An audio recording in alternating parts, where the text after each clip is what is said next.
अबरार की ये बात सुनते ही मजदूर एक दूसरे की शक्ल देखने के बाद इधर उधर देखने लगे। फिर एक मजदूर ने अबरार से पूछा, कौन मार देगी? तुम किसकी बात कर रहे हो? अबरार ने डरे हुए अंदाज में कहा, वो अम्ब्रैन। वो मर चुकी है, लेकिन वो मुझे मार देगी। अबरार को ऐसी बातें करते देखकर एक मजदूर ने बाकी मजदूरों से कहा, लगता है ये इंसान पागल है या उसने कोई नशा किया हुआ है। अबरार ने भड़कते हुए कहा, मैं कोई पागल नहीं हूँ, मेरा नाम अबरार है और मैंने कोई नशा नहीं किया। तुम लोग मुझे यहाँ से ले चलो, मैं तुम्हें बहुत सारे पैसे दूंगा, प्लीज। मुझसे चला भी नहीं जा रहा। वो देखो, वो मेरी गाड़ी खड़ी है, मुझे इसमें डालकर अस्पताल ले चलो। ये सुनते ही मजदूरों ने अबरार को उठाकर उसकी गाड़ी के पास ले गए। फिर एक मजदूर ने अबरार को पीछे वाली सीट पर बड़ी एहतियात से बैठाया और खुद उसके साथ बैठ गया, और दो मजदूर आगे वाली सीट पर बैठ गए, जिनमें से एक ड्राइवर था। फिर उन्होंने अपने बाकी 3 दोस्तों से अपने पीछे आने का कहा, जो कि दोबारा ट्रैक्टर ट्राली में सवार हो चुके थे। इस दौरान इब्रार आंखें बंद किए टेक लगाकर बैठा अपनी टूटी हुई टांग का दर्द बर्दाश्त करने की कोशिश करने लगा। और फिर सब लोग वहां से अस्पताल के लिए निकले तो अचानक उन्हें सड़क के बीच एक लड़की खड़ी हुई दिखाई दी। तो ड्राइविंग करते हुए मजदूर ने कहा, उरे यार, इस पागल को देखो, सड़क के बीच में ऐसे खड़ी है जैसे उसके बाप की सड़क है। ये कहते हुए इस मजदूर ने हारन बजाना शुरू कर दिया, लेकिन वो लड़की वहां से नहीं हिली। तो उसने इस लड़की से कुछ फासले पर गाड़ी रोक दी और अपने साथ बैठे दूसरे मजदूर से कहा, जा यार, बाहर जाकर देख ये कौन सी आइटम है, उसे साइड पर कर जाकर। ये सुनते ही अबरार ने आंखें खोलते हुए सामने उस लड़की की तरफ देखा तो डर से कांपते हुए बोला, उसकी तरफ मत जाओ, वो लड़की नहीं मौत है, उसके पास मत जाओ प्लीज, वो मार देगी मुझे भी और तुम्हें भी। अबरार की ये बात सुनते ही सब मजदूर खामोश होकर एक दूसरे की तरफ हैरत से देखने लगे और फिर अचानक सब जोर जोर से कहकाए लगाते हुए हंसने लगे। तो इतने में एक मजदूर जो कि ड्राइविंग कर रहा था, उसने अबरार की तरफ देखते हुए कहा, साहब जी, आप हमें भी अपने जैसा बेवकूफ इंसान समझते हैं जो हमें डराने की कोशिश कर रही हैं? सुनिए साहब, आपको क्या लगता कि हम सीधे साधे मजदूर हैं जो हम आपकी मदद कर रहे हैं? तो आपकी इत्तला के लिए अर्ज है, मेरा नाम मक्खन जट है और आपके साथ बलू पहलवान बैठा हुआ है और ये मेरे साथ सलीम इर्फ छीमा बैठा हुआ है। शायद आपको पता नहीं, इस पूरे इलाके में हमसे कोई पंगा नहीं करता, क्योंकि जहाँ हम तीनों हूँ वहाँ से तो मौत भी डर कर गुजरती है और आप हमें एक लड़की से डराने की कोशिश में लगे हुए हैं। लड़कियां तो हमें देखते ही अपनी इज्जत बचाने के लिए रास्ता बदल लेती हैं। और एक कमाल की बात बताएं, हम तो ऐसे बंदे हैं कि लड़की के पास से भी गुजर जाएं तो वो हामला हो जाती है, और आप हमें कह रहे हैं वो लड़की हमें मार देगी। ये तो कमाल ही हो गया। ये कहते हुए वो तीनों मजदूर दोबारा जोर जोर से हंसने लगे। इतने में मक्खन जट ने अबरार की तरफ देखते हुए कहा, साहब, यूं तो हम नामी गिरामी इश्तहारी हैं, लेकिन आपकी मदद इसलिए कर रहे हैं कि आप हमें बहुत सारा पैसा देंगे, और अगर आपने हमें पैसा नहीं दिया तो हम आपको उसी गड्ढे में जिंदा दफन कर देंगे जहां आप गरे हुए थे। अबरार ने कहा, देखो भाई, मुझे नहीं पता आप लोग कौन हैं, क्या करते हैं। मैं बस ये चाहता हूँ आप लोग मुझे इस बुला से बचा लो। उसके बदले में मैं तुम्हें जितना पैसा चाहोगे इतना दूंगा, लेकिन बस अब यहाँ से निकल चलो जल्दी प्लीज।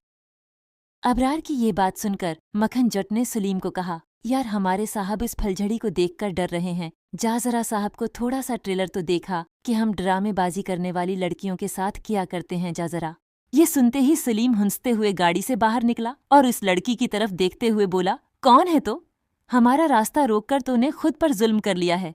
ये कहते हुए सलीम इस लड़की के पास पहुंचा और उसने लड़की का हाथ पकड़कर उसे अपनी तरफ खींचते हुए गाड़ी की तरफ ले जाने लगा। और गाड़ी में बैठे हुए सब लोग हैरानी से कभी सलीम की तरफ और कभी सलीम के पीछे देख रहे थे, जबकि इस बात से बेखबर सलीम इस लड़की का हाथ थामे इन लोगों की तरफ देखते हुए मुस्कुराता हुआ गाड़ी की तरफ बढ़ रहा था। और जैसे ही सलीम गाड़ी के पास पहुंचा तो उसने लड़की का हाथ मक्खन जट को पकड़ाने की कोशिश करते हुए बोला, ये लो जट बहादुर। ये देखते ही मक्खन जट डरे हुए अंदाज में जल्दी से पीछे हटते हुए दूसरे दरवाजे से बाहर निकलकर गाड़ी से दूर जाते हुए सलीम की तरफ देखने लगा। इसके साथ बलू पहलवान भी अबरार को छोड़कर गाड़ी से दौड़ भाग गया। तो सलीम ने बलू पहलवान और मक्खन को ऐसा करते देखकर हैरानी से कहा, क्या हुआ तुम लोगों को? तो मक्खन जट ने अपनी कांपती हुई इंगली से सलीम के हाथ की तरफ इशारा किया। तो जैसे ही सलीम ने अपने हाथ की तरफ देखा तो इसके रोंगटे खड़े हो गए, क्योंकि सलीम जिस हाथ को लड़की का हाथ समझकर उसे थाम गाड़ी तक पहुंचा था, वो हाथ बहुत ही बड़ा और भयंकर हो चुका था। उसे देखते ही सलीम ने लड़की की तरफ देखा तो लड़की अब भी इसी जगह ही खड़ी हुई थी जहां से सलीम ने उसका हाथ पकड़ा था। ऐसे लग रहा था कि जैसे उसका हाथ किसी रस्सी की तरह लंबा हो चुका था। ये देखते ही सलीम की शलवार गीली हो गई। उसने इसी वक्त वो हाथ छोड़ा और उससे दौड़ भागने की कोशिश करने लगा। तो इस लड़की ने दौड़ से ही सलीम को गर्दन से पकड़ लिया और उसे खींचकर अपने करीब करते हुए अजीब सी आवाज में हंसने लगी। इस दौरान सलीम की आवाज भी नहीं निकल रही थी और सलीम की आंखें ऐसे बाहर आ रही थीं जैसे सलीम को किसी ने फांसी पर लटका दिया हो। इस दौरान अबरार गाड़ी में लेटा हुआ बुरी तरह चीख रहा था, बचाओ मुझे, छोड़ो उसको, यहाँ से ले चलो मुझे। लेकिन पहलवान मखनजट और उनके ट्राली में सवार बाकी साथी दौड़ खड़े सलीम की मौत का मंजर देख रहे थे। इतने में इस लड़की ने इन सब की तरफ देखा तो इन सब लोगों के चेहरों पर खौफ की लहर साफ नजर आ रही थी। वो डरते हुए एक दूसरे को सलीम को बचाने का कह रहे थे। इस दौरान इस लड़की की शक्ल बहुत खौफनाक और भयंक लग रही थी। इसके साथ उसकी रात में किसी जानवर की तरह चमकती हुई आंखों को देखकर सबके पसीने छूट रहे थे। अभी सब लोग उसकी तरफ देख ही रहे थे कि इस लड़की ने सलीम की गर्दन को पकड़े हुए अपने दूसरे हाथ से सलीम को इतना जोरदार धक्का मारा कि सलीम का धड़ दौड़ जाकर गिरा और सलीम की गर्दन रीढ़ की हड्डी समेत उसके हाथ में रह गई। ये देखते ही ट्रैक्टर ट्राली वाले लोग तो चड़ील चड़ील कहकर चीखें मारते हुए वहां से फौरन ही भाग निकले। लेकिन मखनजट और पहलवान इंदाधिंद उधर उधर भागकर खुद को बचाने की कोशिश करने लगे। लेकिन वो जिस तरफ भी भागते वो लड़की उनके सामने आ जाती। उसलिए दोनों चीखते हुए भागकर गाड़ी में जाकर बैठ गए और अंदर से गाड़ी के दरवाजे बंद करके एक दूसरे की तरफ देखने लगे। इतने में मखनजट ने अपनी कांपती हुई गर्दन से अबरार की तरफ देखते हुए कहा, साहब जी, ये क्या चीज है? ऐसी लड़की तो हमने पहले कभी नहीं देखी। ये तो वाकई में चड़ील है। इतने में मखनजट को गाड़ी में से पेशाब की बदबू आने लगी तो मखनजट ने बल्लो पहलवान से कहा, यह अचानक पेशाब की बदबू कहाँ से आ रही है? पहलवान ने कहा, जट जी मुझे माफ कर दो, मेरा पेशाब निकल गया है दरअसल। आज से पहले मेरा सामना कभी ऐसी चीज से नहीं हुआ। मैंने तो ऐसी चीजों को सिर्फ कहानियों में ही सुना है, लेकिन पहली बार उसे देखा तो डर से मेरा पेशाब निकल गया है। ये कहते हुए पहलवान ने अबरार की तरफ देखते हुए कहा, साहब जी आप ही कुछ करें। अबरार ने कहा, मैं क्या कर सकता हूँ बेवकूफो, जल्दी से गाड़ी चलाओ और यहाँ से निकलने की कोशिश करो। बातें तो बहुत बड़ी बड़ी कर लेते हो। जट जल्दी से गाड़ी चला, वरना आज हम सब यहाँ से जिंदा नहीं जा सकते। ये सुनते ही जट ने जल्दी से हाँ में सर हिलाया और कांपते हुए हाथों से गाड़ी को स्टार्ट करने लगा। लेकिन घबराहट और डर की वजह से उससे सलफ ही नहीं लग रही थी। उसके हाथ बुरी तरह कांप रहे थे। इतने में गाड़ी की छत पर दमक हुई तो जट के हाथ से चाबी निकलकर नीचे गिर गई। जट अभी चाबी को देखने ही वाला था कि गाड़ी की स्क्रीन पर उसे दो खौफनाक पंजों वाले पांव दिखाई दिए, जिसे देखते ही जट की शलवार भी गीली हो गई और उसने जल्दी से गाड़ी का दरवाजा खोला और गाड़ी से भागकर वहां से दूर जाने लगा। और जब गाड़ी से काफी दूर आ गया तो उसने मड़कर उस गाड़ी की तरफ देखा तो उसे वही लड़की गाड़ी के ऊपर बैठी हुई दिखाई दी, जो कि अपनी टांगें गाड़ी की स्क्रीन पर लटकाए गाड़ी की छत पर बैठी हुई थी। ये देखते ही जट अंधाधुंध वहां से भागता हुआ काफी दौर निकल आया और जब उसने मड़कर पीछे देखा तो उसके पीछे कोई नहीं था। ये देखकर जट एक जगह पर बैठकर तेज तेज सांस लेने लगा। इतने में जट को अपने दाएं साइड पर किसी के होने का एहसास हुआ तो जट के रोंगटे पूरी तरह से खड़े होने लगे और जट को किसी के गिराने की आवाज आने लगी तो जट ने हिम्मत करके आहिस्ता आहिस्ता से अपने दाएं तरफ देखा तो उसने फौरन एक लंबी सांस लेते हुए कहा, कोई नहीं है। ये कहते हुए जब जट ने वापस अपने सामने देखा तो वो खौफनाक लड़की इसके बिल्कुल सामने खड़ी थी, जिसका कद मखन जट से काफी बड़ा हो चुका था और उसके बाल इतने लंबे हो चुके थे कि जमीन पर गिर रहे थे और उसके मुंह में सलीम का आधा खाया हुआ सिर था। ये सब देखते ही जट घबराकर गिरने ही वाला था कि इस लड़की ने जट के गले में अपने बाल डाले और उन्हें फंदे की तरह जट के गले में डालकर तेजी से उसे घसीटते हुए वहां पर ले गई जहां अबरार और पहलवान गाड़ी में बैठे हुए थे। इस दौरान पहलवान भी डर कर अबरार के साथ पीछे वाली सीट पर दबक कर बैठा हुआ था। इस लड़की ने उनके पास जाकर गाड़ी के शीशे पर अपना खौफनाक हाथ मारा तो शीशा टूट गया और गाड़ी में बैठे अबरार और पहलवान दोनों इस लड़की की तरफ देखने लगे। इतने में अबरार ने कहा, प्लीज अम्बरीन मुझे माफ कर दो। ये सुनते ही अम्बरीन ने जट को इन दोनों के सामने खड़ा किया तो जट की आंखें बंद हो चुकी थीं। अभी अबरार और पहलवान जट की तरफ देख ही रहे थे कि अचानक जट का पीठ फटा और इसमें से खौफनाक सा हाथ बाहर निकला और फिर जट के पीठ की आंतों को पकड़कर खींचते हुए वापस उसके पीठ में चला गया और इसी वक्त जट जमीन पर गिरा तो अम्बरीन ने जट की आंतें अपने हाथ में पकड़ी हुई थीं और उसने अबरार की तरफ देखते हुए वो आंतें खाना शुरू कर दें। ये सब देखकर अबरार कहने लगा, मुझे माफ कर दो अम्बरीन, तुम्हें तुम्हारे उस सच्चे प्यार का वास्ता है जो तुमने मुझसे किया था। मुझसे गलती हो गई थी जो मैं इस गार्ड की बातों में आ गया था। प्लीज देखो मेरे छोटे छोटे बच्चे हैं, मैं तुमसे वादा करता हूँ जैसा तुम चाहोगी मैं वैसा ही करूँगा। इस दौरान बलो पहलवान अबरार को इस चड़ेल को नाम से बुलाते हुए और उससे गुफ्तगू करते देखकर बहुत हैरान हो रहा था। अबरार अम्बरीन के सामने गड़गड़ाने लगा तो ये देखते हुए बलो पहलवान भी अम्बरीन की तरफ देखते हुए कहने लगा, देखो अम्बरीन बाजी मुझे भी माफ कर दो। मेरा किसी भी तरह का कोई कसूर नहीं है। ये मक्खनजट वगैरह ही बदमाश लोग थे। उन्होंने ही बहुत सी लड़कियों की इज्जत से खेलकर उन्हें मारकर इस इलाके में जगह जगह दफन किया हुआ था। मैं तो उनसे कुछ ही दिन पहले मिला था, लेकिन मैंने अभी तक ऐसा वैसा कुछ नहीं किया है। बस मैं बदमाश बनने के शौक में उनके साथ रहता था। बाजी, मैं शरीफ आदमी हूँ, मुझे मत मारना। अब से मैं तमाम बड़े काम छोड़कर नमाज पढ़ा करूंगा और किसी को तंग नहीं करूंगा। मेरे भी छोटे छोटे बच्चे हैं और मैं उनकी कसम खाकर कहता हूँ, जिंदगी में दोबारा कभी कोई गलत काम नहीं करूंगा। बाजी, सच पूछूं तो सिर्फ नाम का ही पहलवान हूं, जबकि आज तक मैंने कभी कोई मुक्की भी नहीं मारी।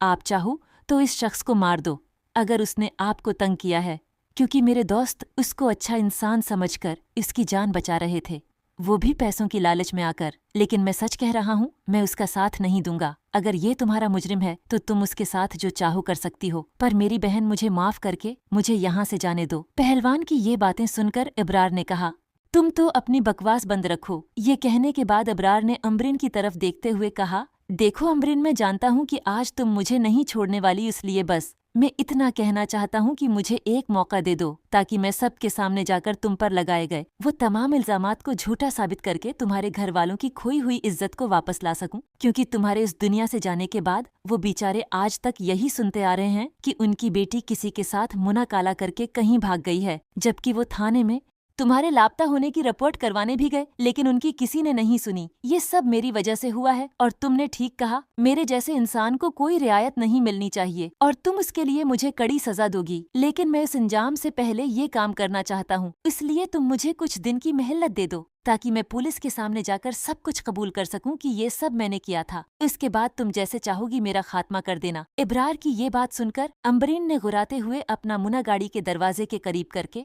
अपनी खून से लथपथ उंगलियों को अपने मुना से चाटते हुए कहा, आज मौत के खौफ ने तुम्हें उस कदर डरा दिया है कि तुम ये सब करने पर मजबूर हो गए हो, लेकिन मुझे पता है कि तुम ऐसा कुछ भी नहीं करने वाले, इसलिए आज तो तुम्हारी जान में इस बोसीदा जिस्म से अलग कर दूंगी। ये कहते हुए अमरीन ने अपने बड़े बड़े नाखनों वाले खौफनाक हाथ से अबरार का चेहरा पकड़ लिया और कहने लगी, तुम्हारी वजह से मेरे घर वाले आज तक ये नहीं जान सके कि मैं जिंदा हूँ कि मर गई, और वो बेचारे आज तक तुम्हारी मुक्कारी की सजा काट रहे हैं, जबकि इनका इस सब में कोई कसूर नहीं था। लेकिन तुम्हें कभी उनकी मजलूमियत पर रहम नहीं आया, और आज तुम अपनी मौत को सामने देखकर कुछ भी बोलने के लिए तैयार हो, तो क्या अब तुम्हारा सिसर तुम्हारी फैक्ट्री तुमसे नहीं छीनेगा? क्या अब सब कुछ जानने के बाद तुम्हारी बेवी तुम्हें नहीं छोड़ेगी, तुम्हें जेल नहीं भेजेगी? अबरार ने कहा, देखो चाहो तो मुझे मार दो, लेकिन उससे तुम्हें सुकून तो मिल सकता है, मगर तुम्हारे घर वालों की मुश्किलात कभी कम नहीं होंगी। इसलिए तुम मुझे सिर्फ एक मौका दो, ताकि मैं मरने से पहले अपने इस घिनौने गुनाह की माफ़ी तुम्हारे माँ बाप से मांग सकूं। उसके बाद मुझे अपने ससुराल की या अपने ऐश व आराम की कोई परवाह नहीं। मेरे साथ कुछ भी हो जाए, पर मुझे ये करने की मोहलत दे दो। ये कहते हुए अबरार अपने दोनों हाथों को अमरीन के सामने जोड़ने लगा। ये देखते हुए बल्लू पहलवान ने अमरीन की तरफ डरते हुए देखकर कहा, देखो बाजी, मुझे इन सब बातों के बारे में कुछ पता नहीं, लेकिन मुझे लग रहा है कि ये शख्स सही कह रहा है। उसके मर जाने से किसी को कोई फायदा नहीं होने वाला, बल्कि अगर जिस तरह ये कमीना कह रहा है कि ये सब के सामने अपने गुनाह कबूल कर लेगा, तो आपके माँ बाप जहाँ भी हैं, कम से कम उनको ये तसल्ली जरूर हो जाएगी कि उनकी बेटी गलत नहीं थी, और लोगों के सामने आपके माँ बाप की इज्जत बिल्कुल वैसी ही हो जाएगी जैसी पहले थी। और अगर आप चाहें तो मैं खुद उसके साथ जाकर उसको पुलिस के हवाले करके आता हूँ। बल्लू पहलवान की बात सुनकर अमरीन ने अबरार का मुना छोड़ते हुए कहा, ठीक है। और ये कहते हुए अमरीन वापस मक्खनजट की लाश के पास गई और उसके सीने में हाथ डालकर उसका कलीजा निकालकर वापस गाड़ी के पास आई, और गाड़ी के अंदर अपनी गर्दन डालकर अपने चेहरे को बुल्लू पहलवान के करीब ले गई और उससे कहने लगी, अगर उसने ऐसा नहीं किया तो मैं उसके साथ तुम्हारा कलीजा भी निकालकर चबा डालूंगी। ये कहते हुए अमरीन ने अपना चेहरा बुल्लू पहलवान के और करीब कर लिया, और उसे गौर से देखते हुए अमरीन ने अपना बड़ा सा मुन्ना खोला और उसे अपने गंदे नुकीले दांत दिखाते हुए कहा, याद रखना जो उसने कहा उस पर अमल करवाना, वरना। ये कहते हुए अमरीन ने बुल्लू पहलवान के सामने मक्खनजट का कलीजा अपने मुंह में डालकर चबाना शुरू कर दिया। अमरीन को अपने इतना करीब देखकर बुल्लू पहलवान ने एक बार फिर से अपने कपड़ों में ही पेशाब कर दिया और डरे हुए अंदाज में जल्दी हाँ मैं सर हिलाना शुरू कर दिया। उस दौरान इब्रार भी वहशत भरी नजरों से अमरीन को कलीजा खाता हुआ देख रहा था। फिर अमरीन ने वापस अपना मुन्ना गाड़ी से बाहर निकाला और मक्खनजट की लाश को टांग से पकड़कर घिसेटते हुए अपने साथ ले गई। इसके जाते ही बुल्लू पहलवान ने एक लंबी सांस लेते हुए कहा, बच गए। फिर अबरार की तरफ देखते हुए बोला, घटिया इंसान, ऐसा तूने क्या किया था उस बच्ची के साथ जो वो इस तरह की बन गई? अबरार ने कहा, अपने काम से काम रखो, मैं ये तुम्हें नहीं बता सकता। ये सुनते ही पहलवान ने अबरार की टूटी हुई टांग पर हाथ मारा तो अबरार ऊंची आवाज में चीखते हुए बोला, ये क्या कर रहे हो बेवकूफ? पहलवान ने कहा, बता मुझे, तूने उस लड़की के माँ बाप के साथ किया था, वरना। ये कहते हुए बल्लू पहलवान ने फिर से अबरार की टांग पर हाथ मारने का डरावा दिया तो इब्रार ने कहा, रखो रखो, बताता हूँ। फिर इब्रार ने सब कुछ बल्लू पहलवान को बताया तो पहलवान ने अबरार की तरफ देखते हुए कहा, छी, तुम तो हद से ज्यादा नीच और घटिया इंसान हो। दिल तो चाहता है इस लड़की से पहले मैं तुम्हें यहीं मार दूं, लेकिन मैंने उससे वादा किया है, तुम्हें मैं पुलिस के हवाले करके तुम्हारे मुंह से सच अगलवाऊंगा। अबरार ने कहा, अब तुम गाड़ी चलाओ और पहले यहाँ से अस्पताल चलो, मेरी टांग में बहुत दर्द है, उसके बाद हम पुलिस स्टेशन चलेंगे। ये सुनते ही पहलवान ने कहा, मैं गाड़ी नहीं चला सकता, मुझे नहीं चलानी आती, तुम खुद ही चला लो, मैं तुम्हें ड्राइवर की सीट पर बैठा देता हूँ। इब्रार ने कहा, अरे बेवकूफ इंसान, अगर मैं चला सकता तो हम पहले ही यहाँ से निकल सकते थे। पहलवान ने कहा, तो अब हम क्या करेंगे? पूरी रात इसी जगह खड़े रहेंगे क्या? ये सुनते ही अबरार ने जल्दी से अपनी जेब में हाथ डाला और कुछ ढूंढने लगा। फिर गाड़ी के अंदर उधर उधर देखने लगा। इब्रार को ऐसा करते देखकर पहलवान ने कहा, ऐसा क्या है तुम्हारी जेब में जिसे ढूंढ रहे हो? मैंने पहले भी तुम्हें बार बार जेब में हाथ डालकर कुछ ढूंढते हुए देखा था। इब्रार ने पहलवान की तरफ देखते हुए कहा, मेरा मोबाइल फोन नहीं मिल रहा, कहाँ है? पहलवान ने कहा, मुझे क्या मालूम। अबरार ने कहा, ओह शिट, मुझे लगता है मेरा फोन कहीं गिर गया है। क्या तुम्हारे पास मोबाइल फोन है? पहलवान ने कहा, हमारी इतनी औकात नहीं कि हम मोबाइल फोन रख सकें। अबरार ने कहा, तो फिर तुम गाड़ी से बाहर जाकर उसे ढूंढने की कोशिश करो। ये सुनते ही पहलवान ने कहा, उरे मैं पागल हूँ जो इस वीराने में अकेला घूमूंगा, कहीं वो फिर से आ गई तो वो मुझे नहीं छोड़ेगी। अबरार ने पहलवान की तरफ देखते हुए नमे सर हिलाया और बोला, क्या मुसीबत है, कहाँ फंस गया हूँ मैं? उरे वो नहीं आएगी, और अगर उसने आना ही होता तो वो यहाँ गाड़ी के अंदर भी आ सकती है। बेवकूफ, अब जाओ और मेरा मोबाइल फोन ढूंढ कर लाओ, जाओ जल्दी। पहलवान ने कहा, हाँ जा रहा हूँ, चला क्यों रहे हो? ये कहते हुए पहलवान गाड़ी से बाहर निकला और फिर इब्रार की तरफ देखते हुए बोला, देखो मैं तुम्हारा फोन ढूंढने जा रहा हूँ, इस दौरान तुम कहीं भाग तो नहीं जाओगे? ये सुनते ही अबरार ने अपना सिर गाड़ी के साइड पिलर के साथ मारते हुए कहा, इन्हें मेरी टांग टूटी हुई नजर नहीं आ रही, तुम्हें मैं कैसे भागूंगा, बेवकूफ गधे। ये सुनते ही पहलवान ने कहा, अच्छा ठीक है, ज्यादा बकवास मत करो। ये कहकर पहलवान गाड़ी से कुछ दूरी पर जाकर मोबाइल फोन ढूंढने लगा, लेकिन रात के अंधेरे में पता नहीं चल रहा था कि मोबाइल फोन गिरा कहाँ है। इस दौरान इब्रार दर्द में तड़पता हुआ लंबे लंबे सांस ले रहा था कि इतने में उसको फोन की आवाज सुनाई दी, जो कि गाड़ी के अंदर से ही आ रही थी। ऐसा लग रहा था कि जैसे कोई अबरार को फोन कर रहा है, लेकिन अबरार को फोन नजर नहीं आ रहा था। कुछ देर देखने के बाद अबरार ने गौर किया कि फोन की आवाज आगे वाली सीट के नीचे से आ रही है, तो अबरार ने पहलवान को आवाज देते हुए कहा, यहाँ आओ बेवकूफ। तो पहलवान ने मड़कर इब्रार की तरफ देखा तो अबरार ने उसे अपनी तरफ आने का इशारा किया, लेकिन इतने में फोन की आवाज बंद हो गई। इतने में पहलवान उसके पास आकर बोला, क्या तकलीफ है? अबरार ने कहा, मुझे लगता है मोबाइल आगे वाली सेट के नीचे पड़ा है, शायद अभी मुझे उसकी आवाज सुनाई दे रही थी। ये सुनते ही पहलवान ने आगे वाली सेट के नीचे ढूंढा तो मोबाइल मिल गया, तो उसने वो फोन अबरार को देते हुए कहा, ये लो और जल्दी से यहाँ से निकलने का कुछ करो। अबरार ने फोन पकड़कर देखा तो नौश की मस्काल शो हो रही थी। अबरार ने उसे नजरअंदाज करके किसी को फोन मिलाया और फिर उससे बात करते हुए अपनी लोकेशन के बारे में बताने लगा, और फिर फोन बंद करके पहलवान की तरफ देखते हुए बोला, अब हम यहाँ से निकल जाएंगे, कोई हमें लेने आ रहा है। पहलवान ने कहा, कौन आ रहा है? अबरार ने कहा, तुम खुद देख लेना। ये कहते हुए अबरार टेक लगाकर आंखें बंद कर लें और पहलवान भी आगे वाली सेट पर बैठकर इंतजार करने लगा। फिर कुछ देर में एक एम्बुलेंस अबरार की गाड़ी के पास आकर रखी और अबरार ने फौरन आंखें खोलकर देखा तो एम्बुलेंस से 2 लोग उतरे और उन्होंने अबरार को स्ट्रेचर पर डाला और उसे एम्बुलेंस में दाखिल कर दिया। और फिर अबरार ने एक आदमी से कहा, यार मेरी गाड़ी भी साथ अस्पताल ले चलो, इसकी चाबी आगे वाली सेट के पास ही कहीं गिरी है। ये सुनकर एक आदमी एम्बुलेंस से उतरकर इब्रार की गाड़ी में बैठ गया और चाबी ढूंढने लगा। फिर उसे चाबी गिरी हुई नजर आ गई और उसने जल्दी से चाबी पकड़कर गाड़ी स्टार्ट की और एम्बुलेंस वाले ड्राइवर को चलने का कहा और खुद अबरार की गाड़ी चलाता हुआ एम्बुलेंस के पीछे चलने लगा। इस दौरान पहलवान अबरार के साथ एम्बुलेंस में बैठा हुआ था। फिर कुछ देर के बाद अबरार अस्पताल पहुंच गया और डॉक्टरों ने उसकी टांग का ऑपरेशन शुरू कर दिया।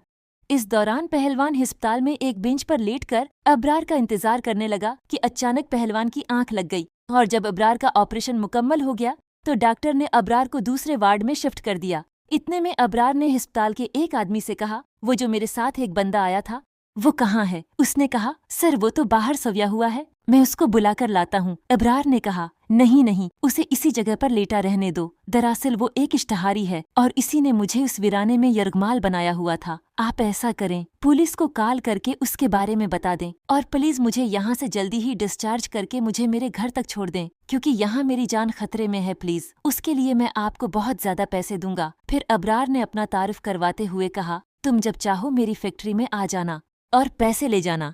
अबरार की ये बात सुनकर इस आदमी ने कहा, ठीक है सर। ये कहने के बाद वो आदमी डॉक्टर के पास गया और उसने डॉक्टर से बात करते हुए अबरार और उसके साथ इस पहलवान के बारे में बताया। तो डॉक्टर ने कहा, ठीक है, तुम अबरार साहब को उनके घर छोड़ आओ और मैं तब तक पुलिस को कॉल करता हूँ। उसके बाद वो आदमी अबरार को उसके घर छोड़ने के लिए निकल गया और कुछ ही देर में पुलिस अस्पताल पहुंच गई और उन्होंने पहलवान को सूते हुए ही पकड़ लिया और उसे थाने ले गए। वहां जाकर पुलिस वालों ने पहलवान से पूछ-गुछ शुरू कर दी तो पहलवान ने पुलिस को इब्रार के बारे में बताया और फिर अमरिन के बारे में बताया। तो पुलिस ने पहलवान की बात पर यकीन नहीं किया, बल्कि उसे पुलिस को बेवकूफ बनाने के लिए उस पर तशद्दुद करने लगे। लेकिन पहलवान बार बार उन्हें वही बता रहा था जो कि कुछ घंटे पहले उस वीराने में हुआ। लेकिन पुलिस ने पहलवान की एक न सुनी और वो पहलवान को सारी रात वक्फे से टार्चर करते रहे और पूछते रहे कि उसने अबरार को यरगमाल क्यों बनाया था। फिर एक पुलिस वाले ने कहा, चलो अब उसे ऐसे ही जेल में सड़ने दो। सुबह अबरार साहब को बुलाकर इस बारे में बात करेंगे और देखेंगे उसकी बात में कितनी सच्चाई है। इनमें से दूसरा पुलिस वाला कहने लगा, सर मुझे तो ये कोई पागल लगता है, भला आजकल के दौर में भी ऐसी चीजें होती हैं क्या? तो एएसआई ने कहा, सुबह देखते हैं, अगर ये झूठा हुआ तो उसके जिन भूत में उतारूंगा। ये कहकर पुलिस वाले चले गए। इस रात पहलवान हवालात में बंद यही सोचता रहा कि इब्रार कहाँ चला गया और इसने उसे क्यों फंसा दिया। यही सोचते हुए पहलवान सो गया। फिर सुबह हुई तो पहलवान ने अबरार को थाने में देखा कि वो व्हीलचेयर पर बैठा पुलिस वाले से बातें कर रहा था। उसे देखते ही पहलवान ने कहा, कमीने इंसान दिखा दी ना तूने अपनी असलियत, तो नहीं बचेगा, वो लड़की तुझे नहीं छोड़ेगी। ये सुनते ही अबरार हंसते हुए पहलवान की तरफ देखने लगा, फिर वहां से चला गया और पहलवान वहीं खड़ा चलाता रहा। और अबरार वहां से फैक्ट्री आया तो सब अबरार को देखकर हैरान हो रहे थे, लेकिन अबरार ने किसी से कोई बात नहीं की और अपने ड्राइवर और आमिर की मदद से अपने आफस बैठ गया। इतने में अबरार के ससुर और बेबी भी फैक्ट्री में आए और अबरार के आफस में जाकर बैठ गए। इस दौरान नूरिश भी फैक्ट्री पहुंची और अबरार के आफस में जाने लगी तो उसे फैक्ट्री के एक वर्कर ने धीमी सी आवाज देते हुए कहा, मैडम अबरार साहब की फैमिली के लोग आए हुए हैं, अंदर मत जाएं वरना उनकी बीवी बहुत गुस्सा करेगी। ये सुनते ही नूरिश ने हैरानी से इस वर्कर की तरफ देखते हुए कहा, क्या उनकी बीवी? इस वर्कर ने कहा, जी मैडम, आपको नहीं पता क्या? ऐसा लगता है साहब ने आपको भी धोखे में रखा हुआ है। ये कहते हुए वो वर्कर मुश्कूक अंदाज में उधर उधर देखने लगा और फिर नूरिश की तरफ देखते हुए बोला, मेरा नाम खादिम है, मैं यहाँ का बहुत पुराना मुलाजिम हूँ और मैं आपको कुछ बताना चाहता हूँ। अगर आपके पास वक्त हो तो दोपहर में मुझे फैक्ट्री के बाहर जो चौक है वहाँ मिलिएगा, लेकिन यहाँ किसी से कुछ मत कहिएगा वरना मेरी नौकरी चली जाएगी। नूरिश ने कहा, ठीक है। इसके बाद खादिम अपने काम में मसरूफ हो गया और नूरिश अबरार के आफिस की तरफ देखने लगी, फिर अपने काम में मसरूफ हो गई। और जब दोपहर का वक्त हुआ तो खाने का वक्फा हुआ तो खादिम इस जगह पहुंच गया जहां उसने नूरिश को आने का कहा था। फिर कुछ देर में नूरिश भी वहां पहुंच गई तो खादिम ने कहा, देखें मैडम, मेरा आपसे कोई लेना देना नहीं है, मैं बस आपको खतरे से आगाह करना चाहता हूँ। खादिम की ये बात सुनकर नूरिश ने हैरानी से खादिम की तरफ देखते हुए पूछा, क्या कैसा खतरा? खादिम ने फिर इधर उधर देखने के बाद नूरिश से कहा, आपसे पहले भी मैंने 2-3 लड़कियों की अबरार साहब के साथ दोस्ती देखी है, लेकिन जिस लड़की ने भी उनके साथ दोस्ती रखी वो जिंदा नहीं बची। अभी गुज़िश्ता रोज भी मुझे पता चला था कि करण मैडम भी जो आपके साथ आती थी वो भी फौत हो गई हैं। नूरिश ने कहा, हाँ वो तो मुझे मालूम है और उसकी मौत की वजह भी मुझे मालूम है। खादिम ने कहा, लेकिन करण मैडम से पहले एक और भी मैडम हुआ करती थी,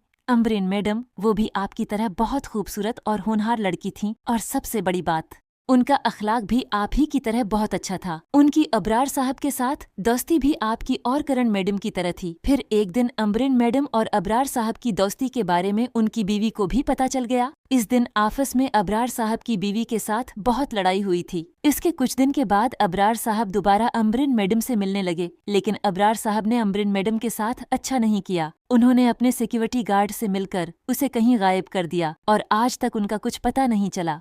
बेचारी के माँ बाप भी आज तक जलील हो रहे हैं, लेकिन ये सब अबरार साहब ने किया था। मैं इस बात का गवाह हूँ। खादिम की ये बात सुनते ही नूरिश ने कहा, देखो खादिम, ये जो कुछ भी तुम मुझे बता रहे हो उस तरह मुझे कुछ समझ नहीं आ रहा। प्लीज मुझे इस बारे में तफसील से बताओ। जो कुछ भी तुम्हें मालूम है वो मैं जानना चाहती हूँ। नूरिश की ये बात सुनकर खादिम ने फिर इमरीन की शुरुआत से आखिर तक सारी बात बताई और फिर अमरीन को लेकर उसके माँ बाप के साथ जो हुआ उसके बारे में बताया और कहा, आज तक अमरीन का कुछ पता नहीं। ये सब सुनकर नूरिश अपना सिर पकड़कर बैठ गई और कुछ सोचने के बाद खादिम की तरफ देखते हुए बोली, अच्छा खादिम, तो फिर अमरीन कहाँ जा सकती है? खादिम ने कहा, ये तो वो सिक्योरिटी गार्ड शकील ही जानता था या अबरार साहब को पता होगा, क्योंकि आखिरी वक्त पर जब मैं इब्रार साहब की गाड़ी धो रहा था तो मैंने इब्रार साहब को अमरीन मैडम से फोन पर बात करते हुए सुना था।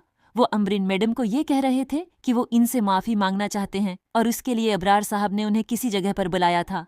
और मुझे अच्छी तरह याद है इस दिन शकील भी अबरार साहब के साथ गाड़ी में बैठकर गया, क्योंकि अबरार साहब उसे कह रहे थे, शकील तुम्हें अच्छी तरह पता है न क्या करना है। ये कहते हुए वो दोनों गाड़ी में बैठकर चले गए थे। खादिम की ये बात सुनकर नूरिश के होश उड़ गए और वो परेशान होकर बोली, ये इब्रार तो बहुत ही खतरनाक है, लेकिन मैं उसको नहीं छोड़ूंगी क्योंकि ये इंसान करण की मौत का भी जिम्मेदार है। खादिम ने चौंक कर कहा, क्या? नूरिश ने कहा, हाँ खादिम, उसने ही करण को मारा है। ये कहते हुए नूरिश ने खादिम को करण और अबरार के बारे में और फिर करण की मौत के बारे में सब बताया। तो खादिम ने कहा, मैडम आप मेरी बहन की तरह हैं और एक भाई होने के नाते मैं आपसे यही कहूंगा कि इस इंसान से बचकर रहिएगा। नूरिश ने कहा, हाँ, लेकिन हमें इस इंसान को इसके अंजाम तक तो पहुंचाना ही होगा, वरना ये ऐसी कई और जिंदगियों से खेलेगा।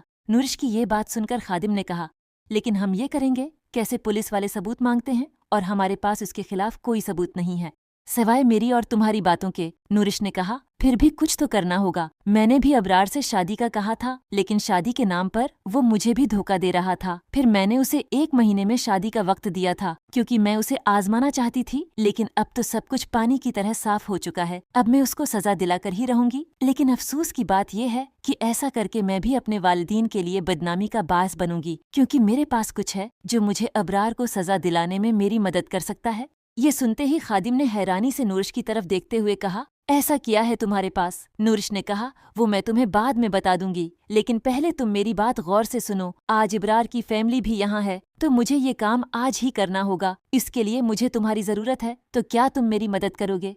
खादिम ने कहा, मैंने तुम्हें अपनी बहन कहा है, उसलिए तुम मुझे अपना भाई समझकर हर काम कह सकती हो।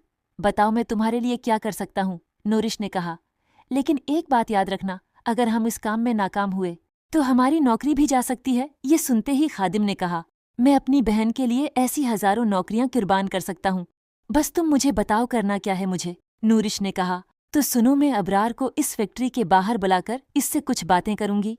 इसी दौरान तुम किसी भी तरीके से इसकी फैमिली वालों को इस जगह पर ले आना, लेकिन अबरार को इस बात का जरा भी पता नहीं चलना चाहिए कि इसकी फैमिली के लोग भी इस जगह पर मौजूद हैं और वो अबरार की बातें सुन रहे हैं। और देखो, इस बारे में किसी को पता न चले। और अगर सब कुछ हमारे प्लान के मुताबिक हुआ तो आज अबरार किसी सूरत में नहीं बचेगा। अब मैं इब्रार को फोन करने लगी हूँ। अगला पार्ट इंशाअल्लाह कल अपलोड कर दिया जाएगा। अगर आज की एपिसोड आपको अच्छी लगी तो वीडियो को लाइक करें, दोस्तों के साथ शेयर करें और हमारे चैनल को सब्सक्राइब करें। शुक्रिया।